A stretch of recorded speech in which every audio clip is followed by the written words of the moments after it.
అల్లటేమో కానీ చేతలదంతా పీకినాయమ్మ కోతులు అలా దుబ్బులు పట్టుకొని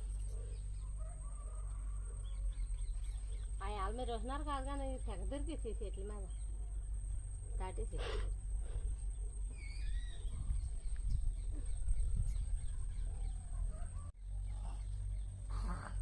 తీసుకుని తొందరకి వెళ్ళి మయా నిలబడి తీసి పలకరేసి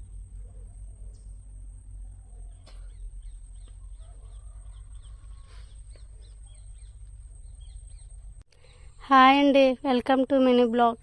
ఇవాళ మా అమ్మ వాళ్ళది వరి పంట చూపిద్దాం అనుకున్నాను. ఉదయం లేచిన కాడి నుంచి ప్రతిరోజు దీన్ని చూస్తూనే ఉంటారు ఎలా ఉంటుందని.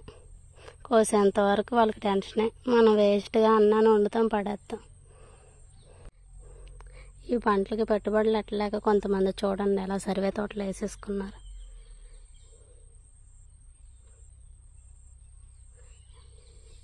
పెట్టుబడులు చాలా ఎక్కువైపోతున్నాయి. రాను రాను అందరూ పంటలు మానేద్దాం అనుకుంటున్నారు.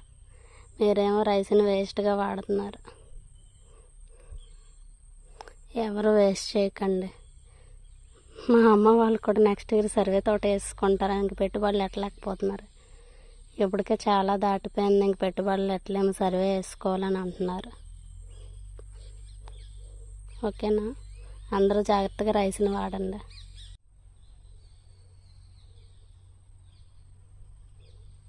మా వరి పొలం ఎలా ఉందో కామెంట్ చేయండి. Bye friends. ఇది చెరుకు తోట అన్నమాట.